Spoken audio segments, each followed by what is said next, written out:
Can we have a round of applause for my dad, please? Yeah. That's really emotional. All of us are in tears. Sorry. Oh gosh, okay. I didn't print mine off, I need to read it.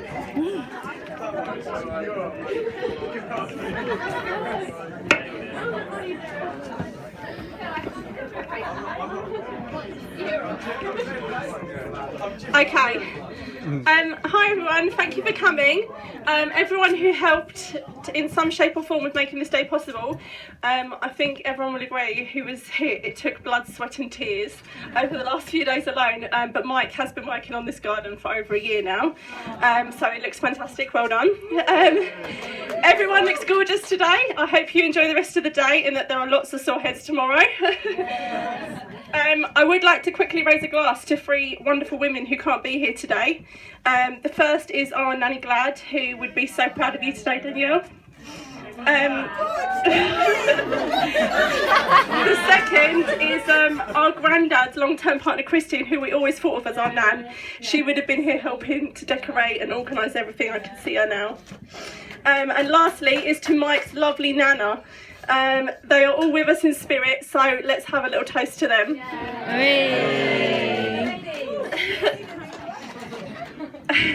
I think I know everyone here, but for those who don't know me, I'm Louise, Danielle's big sister. Danielle, you look absolutely breathtaking today, even with your ugly tears.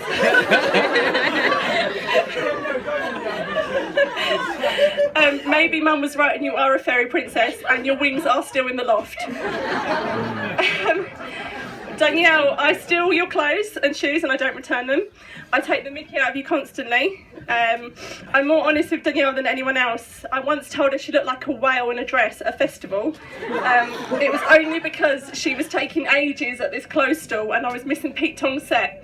So she did forgive me eventually though.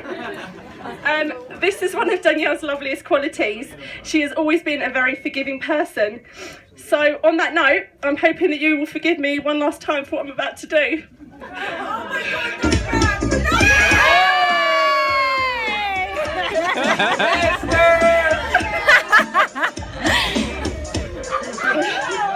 Now this is a story all about how Mike's life got flipped turned upside down. I'd like to take a minute, just sit right there. I'll tell you how Danielle became such a princess. Oh yeah.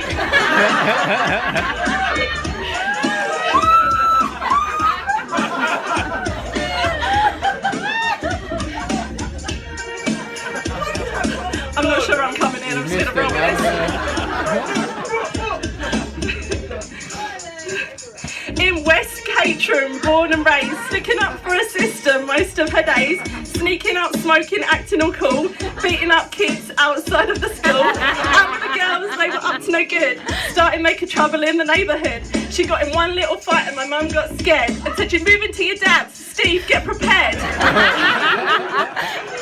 This is when we watched her persona grow. Anything she wanted, Daddy never said no. She would feed my dad chicken and white wine. He would tell her it tasted just fine. Danielle grew stronger day after day. Nothing was ever going to stand in her way. She opened her salon, Bonny's Beauty. Back, sack and crack. Yes, please, cutie. That's real good.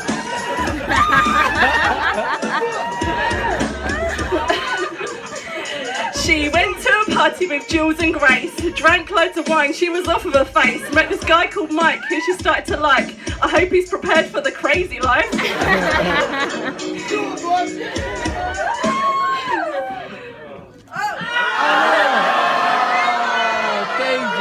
more verses, that's it, I'm done.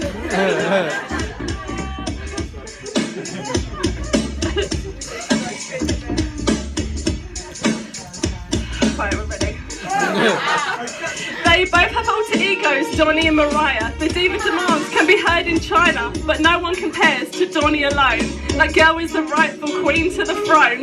Mike proposed on the beach in Cape Verde, even though he hates sand and getting dirty.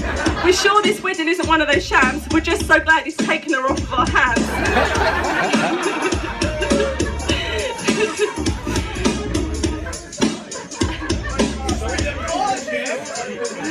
Here they are now on their wedding day. It's only been 6 years, but thought Mike is already grey. They looked at the kingdom, they were finally there. A gorgeous couple with so much love to share.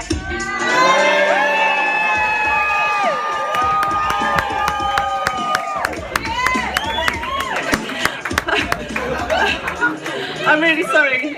Danielle's last words to me were, "Do not dare do a rap at my wedding." Right. Right, on a more serious note. Right, on a more serious note, I'd like to read a really short poem quickly, which I think is quite suitable for you guys. Love isn't perfect, it isn't a fairy tale or a storybook, and it doesn't always come easy. Love is overcoming obstacles, facing challenges, fighting to be together, holding on and never letting go. It is a short word, easy to spell, difficult to define, and impossible to live without. Love is work, but most of all, love is realising that every hour, every minute and every second was worth it because you did it together.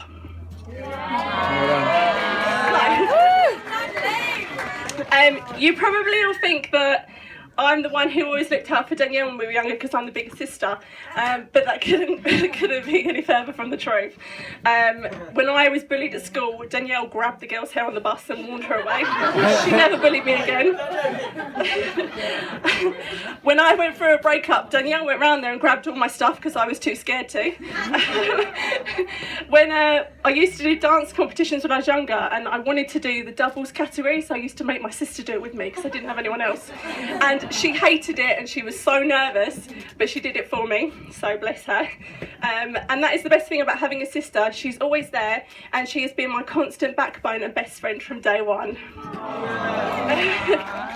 When Danielle was first born, my feelings for her were very different than they are now. I was very jealous about the new addition to our family. It was just me, my mum and dad for 2 years, and then all of a sudden this little crying baby comes along and takes all the attention away from me. So yeah, I didn't even get a second look in. And as my dad has just said, we did tell her for years that she was adopted, and I did lead her on to believe that, so sorry. I used to drop toys on her head when she was in her travel cot. I used to block her way when she first started to walk, and I also shut her fingers in the door once. But anyway, 4 years later, James came along, and then me and Danielle were a team all of a sudden, ganging up on James. So thanks, James. To you, me and Danielle are now best friends. So although Danielle has helped me out of a lot of sticky situations, there was a few times when maybe I helped her. There was one time Danielle went on a date with someone, and she'd met this person when she was really drunk.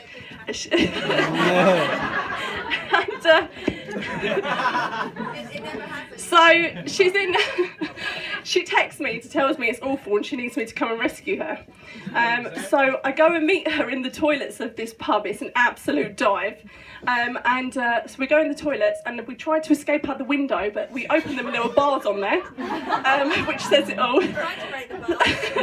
So we just did a runner out of the back door, a runner out the back door. So yeah, clearly she had her beer goggles on. I think she was quite drunk when she met Mike too. Obviously he was a little bit harder to shake off, just kept coming back for more, like a little dog around your ankles.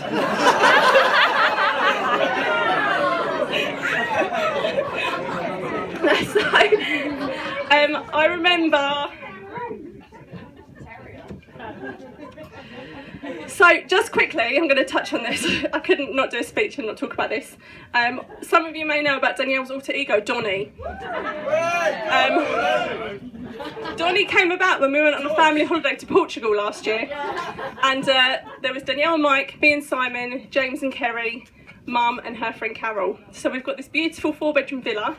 Only problem is there's 2 double bedrooms and 2 twin bedrooms. Mum and Carol have obviously got 1 twin bedroom. So now we're drawing names of rooms out of a hat to pick who is going to have the other crap room, basically, the twin bedroom, and who gets the 2 nice doubles upstairs. Danielle insists on going first. She wants the purple bedroom upstairs. So we put all the names of the rooms in a hat, and to make it fair, we got Mum to pick. And her precise words to my mum were, if I don't get a double room, I will kill you.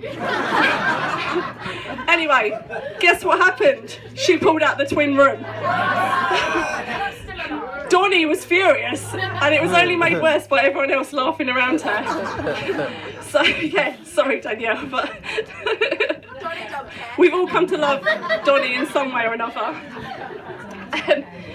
I can't remember the first time that I met Mike, but I can remember when my boyfriend Simon first met him.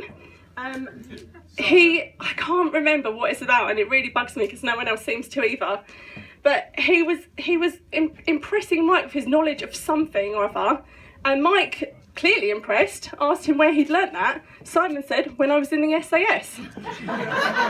Poor Mike genuinely believed him and carried on asking questions about it. Sorry Simon, you can't tell anyone else that you're in the SAS tonight either. Anyway, Mike soon came to realise that we are a sarcastic bunch, and now he gives as good as he gets. I always look forward to Christmas and birthdays because Mike gives the best presents. One year he got me a whoopee cushion, which is in... I work with Brad, he can count for this.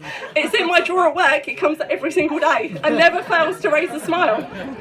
But now we're family, I do expect you to up your game.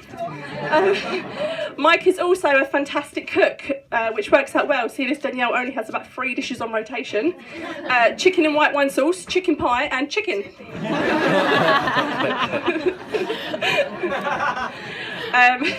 We all know Mike likes to take risks, and he's already told me how on the flight on their honeymoon he's planning to do something really naughty in the bathroom.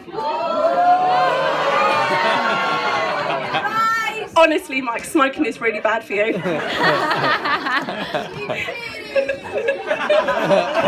He looks worried for a second then. Mike, I already think of you as my brother. I love you to pieces, and I'm now very happy to say that you're officially part of the family.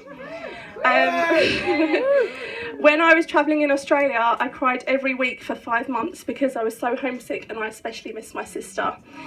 Even though we drove each other crazy, I hope we are never apart for that long again, because every girl needs her best friend by her side, and you are mine. I've always looked up to you and admired your strength, courage, fashion sense, carefree attitude and love for those around you.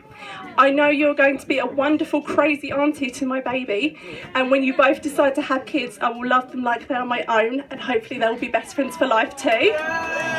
So, Mike and Danielle, Mr. and Mrs. Hoskin, I love you both with all of my heart. Here is to a fun-filled, happy, fulfilling future together. Cheers, everyone.